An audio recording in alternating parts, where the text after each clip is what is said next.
And I says to the guy, Yeah? no, that's not my dog. But it wasn't encrypted. Oh, Hey, Kandyce. Kandyce. Hello, Marc. Hello, Tom. So good to see you both face to face. It's amazing. We just finished up the last classes before the community meeting. Yeah, we were just backstage signing some autographs. You know, people really like the new version 4 transition training.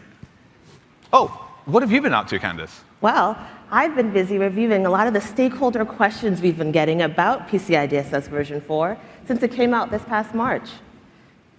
I bet you got some good questions. You know, I really did. But there were some topics that kept coming up time and time again. I love stakeholders, and I love questions. I bet that I can guess what those top 10 topics were. You think you can? Yeah. Well, hold on, because I want a part of this, but just a second. Hey, can we put that game board up on the big screen?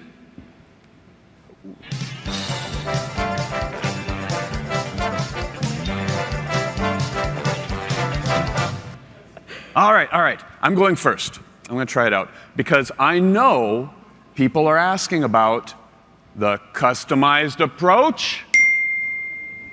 Well, you're certainly right about that one. Plenty of questions. We had a large retailer ask, does the customized approach replace compensating controls? Yeah, I can see how they think that, because they are both methods of validating a control. But no, the customized approach does not replace the need for compensating controls in a PCI DSS version 4 assessment. Yeah, and technically, the compensating controls are an option within the defined approach and are to be used if an entity is unable to meet a requirement as stated. So if you're an organization and you can't meet a requirement because you have a business or technical constraint, then you would use a compensating control. But if you're a more mature company that maybe is doing something a bit more advanced, you might choose to use the customized approach. Yeah, using the customized approach, organizations choose to meet the objective rather than the defined requirement. In fact, organizations can use the customized approach and the defined approach in the same requirement. Now that's flexibility. But maybe a little complicated? Well, if you want to know more about the customized approach, we did just release 2 blog posts on it on our website. Also, you can come visit us tomorrow, where we'll talk more about customized approach in separating fact from fiction. All right, Marc, you've had a guess. I better have a guess now. What about the cryptography updates? Yes, and specifically with relation to sensitive authentication data, or SAD, entities want to know what's different about SAD handling for version 4. There is a new requirement for encrypting any SAD stored prior to authorization. Yeah, I never know how new I consider that requirement. PCI DSS has always allowed for SAD to be stored pre-authorization, but I guess we're saying specifically now that it has to be encrypted. We've also got SAD being mentioned in some other requirements, like the minimizing data retention. You know, speaking of cryptography, what I think people should be talking about is hashing. Oh, come on, Marc. I checked this morning. Literally 0 people are following your hashtag SAD security. I think people just want to be happy. Okay, you know what I'm talking about. Because with version 4, if you're protecting your PAN using hashing, now you have to use a keyed hashing algorithm, which is quite a bit different. And I just suspect that many organizations are going to have to reevaluate how they're using that and maybe even rewrite some of it. Because of the keyed hashing algorithm. Right, OK. I had to guess. You had to guess. Oh, have you got another guess? Well, I don't know if it's new to requirement 4, but our assessor's still asking about remote assessments. As a matter of fact, they are. And it does relate to PCI DSS version 4. We've had some stakeholders ask, why is there a new section for remote assessments in the ROC template for version 4? And with the recent travel restrictions and such, the council has actually also developed a remote assessment guidelines document. Ah, is that the one that was published last year? Yes, that's the one. And it gives insight into how to effectively manage assessments for all of our programs when the assessor is not able to be on site. So now in the ROC template, there is a section to document those remote assessment activities. Right, so that's the section where the assessor is going to describe any work that was done remotely, and if it was done to the same equivalency as on site. Yeah, I think we've got to understand what sorts of things count as remote testing. So if an assessor receives documentation like policy and procedures before they get on site, or they do some follow-up interviews after going on site, then both of those things would count as remote testing activities and need to be recorded in the report on compliance template. Yeah, think of it like this.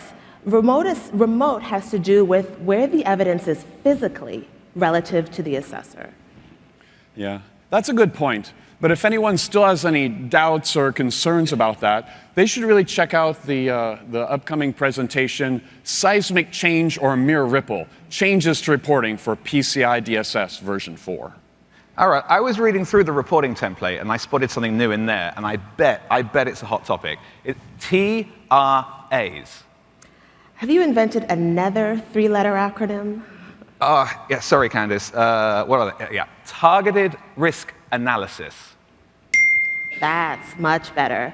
We have had some questions about what a targeted risk analysis involves and when it has to be performed. Does it replace the need for an organization-wide risk assessment? Yes.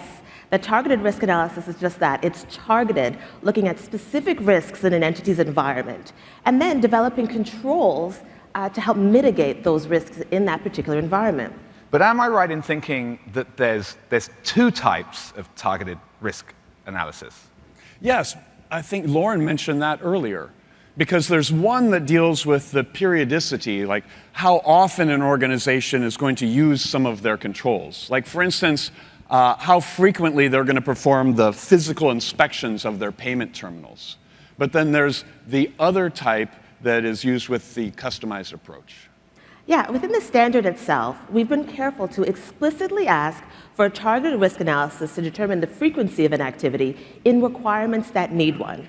But if an entity would like to perform an activity more frequently than the requirement states, they can do so without a TRA. Oh, whoa. What? What? You just said TRA. No, I didn't say TRA. Yeah. Are you gaslighting me? Okay. Regardless, I bet I can guess another one because I know I was a little surprised the first time I opened up the standard and I saw the length. Yes, actually. Our stakeholders want to know why PCI DSS version 4 is noticeably larger than PCI DSS 3.2.1. And I will say, yes, we did add a few requirements. Lauren mentioned them. But the bulk of the length comes from the new layout, additional guidance added to the standard, as well as the inclusion of the customized approach objective. I hate to be that guy, right? But just imagine how much shorter it would be if I'd been allowed just to make up three-letter acronyms all the way through. But maybe that would impact the readability. I do like the fact that the glossary is now part of the standard. Right. It's no longer a separate document. I mean, personally, I'm really happy about the guidance. There's just so much additional guidance that really helps people understand the requirements. Yeah, and that's thanks to feedback from the industry. You know, we were able to add or clarify guidance and applicability notes throughout. And applicability notes were really added to provide that additional context for each of the requirements. And with the sunset of PADSS, additional information was added about the software security framework. And that'll really come in handy to entities, I think, as well. Yeah, I noticed that the report on compliance template had got longer as well. But does page count matter? Kandyce, you and Brandy are going to be talking about that tomorrow, I think, in your session on reporting. That's right. All right, I'm running out of, what have we got? This is harder than I thought. What could it be? Let me just look down here. Oh, now I remember. How about those new rules on certificates? Yeah, so someone specifically asked about the new requirement that we have that mandates an inventory for all certificates used to protect data in transit. So the question was, does the entity need to maintain an inventory of certificates used by their third-party service provider as well?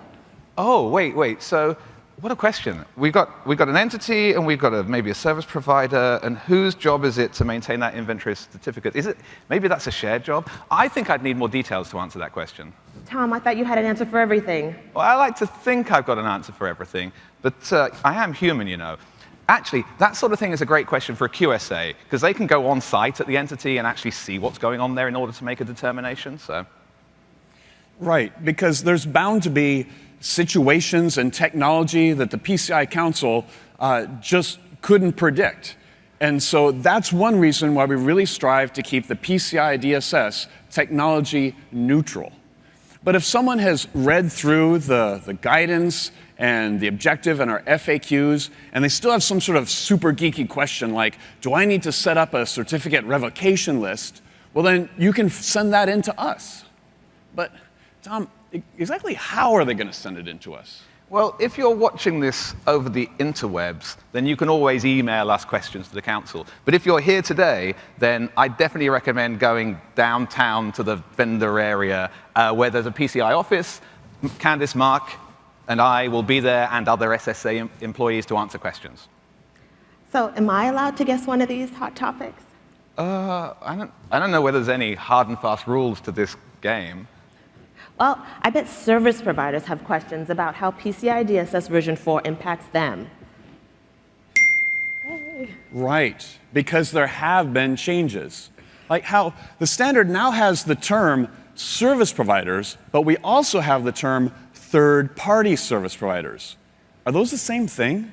Well, the term third-party service provider, or TPSP, is new in the standard, but it's just a type of service provider, right? And there also are different requirements for service providers specifically, and those ones can be found in the summary of changes document. But be sure to make sure that you check all of the new ones that are specific to you.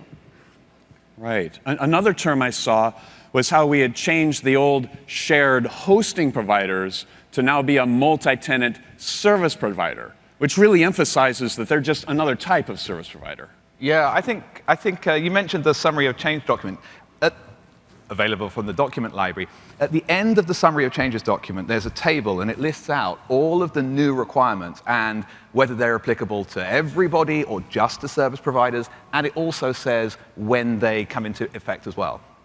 Right, right.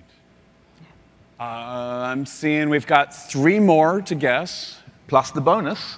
Plus the bonus. Customized approach is already there. So the new partial assessments. So partial assessments themselves are not new, but the opportunity to document them in the report on compliance and the attestation of compliance is new for PCI DSS version 4.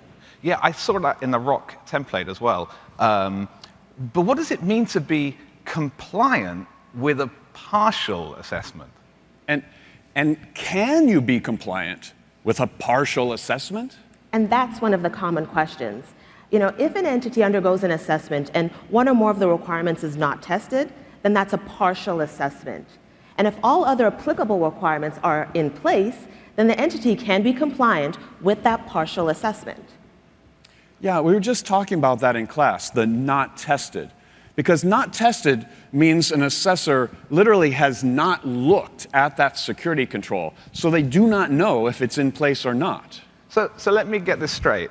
If I'm an entity and I have an assessment, and all of the findings are in place, but there's at least one requirement that was not tested, right? Then that means I had a partial assessment and I'm compliant? Right. But what about not applicable? What if I got a system which is not applicable and part of it's not tested? See, that's what's interesting. It depends Trainers, this is a quick fire round, so we're just going to go quickly through Sorry, Kandyce, sorry. topic. Okay. Sorry. But if you do want to know more about this topic, come to our discussion about reporting tomorrow. We'll get into the nitty-gritty there. Okay. Oh, I want to know, where is the best poutine in Toronto? Oh, poutine, cheesy chips. Oh, what about multi-factor authentication?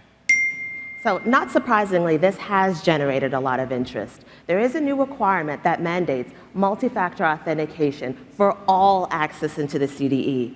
So now entities are looking at their multi-factor authentication solutions to make sure that they're sufficient to meet that new requirement. All right. That means time for a deep dive into MFA, right? Like, for instance, like now, if I make remote access into my CDE, how many times do I need MFA? And is multi-factor authentication the same as multi-step authentication? And we got these new requirements. Do they replace the old requirements? And why are you looking at me this way again? This is a quick fire round, Mark. We're just going to go quickly through each of these. Sorry. Oh, let's just say we've got a number of FAQs and information supplements to help answer that question. Oh, and my go-to place to look at our FAQs and documents, now, these days, I've been looking at more on my phone because we've got the PCI SSC app, which slightly annoyingly is different from the community meeting app. But if you go to your device app store, you can find the PCI SSC one, and then you can read FAQs like me. All right. How are we doing? What have we got now? Last one, but we haven't yet talked about organizations that are doing a self-evaluation.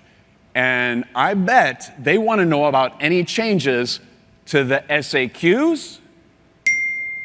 Certainly. Our stakeholders want to know about what has changed in the version 4.0 self-assessment questionnaires. And I will say, we went through an extensive exercise to make sure that each of the requirements still meets their particular SAQ. But where we did make changes, it was to ensure that the SAQs continue to meet the evolving security needs of the payment industry. Right, meaning that some of the SAQs now have requirements that they did not have before, like how SAQ-A now has additional requirements to address online skimming. And I would like to point out that applicability notes have been added throughout each of the SAQs. And again, they provide that additional context for how the requirement can be implemented in their particular environment. All right. It looks like we got them all down there. We got all 10 up there. But we've still got a couple of minutes of this presentation. Is it time for the bonus? The bonus, yes. But hold on for a minute. I'd like to open this one up to the audience. Does anyone here have a guess? Go ahead and just shout it out. Wait. Did someone say quick reference guide? So I think the question would be, is the PCI DSS version 4 quick reference guide available? I am pleased to say that they are available. Yes. And the document can actually be downloaded as a PDF on our website. But if you're at the community meeting here, then you can come to our booth or our office hours to get your very own printed copy.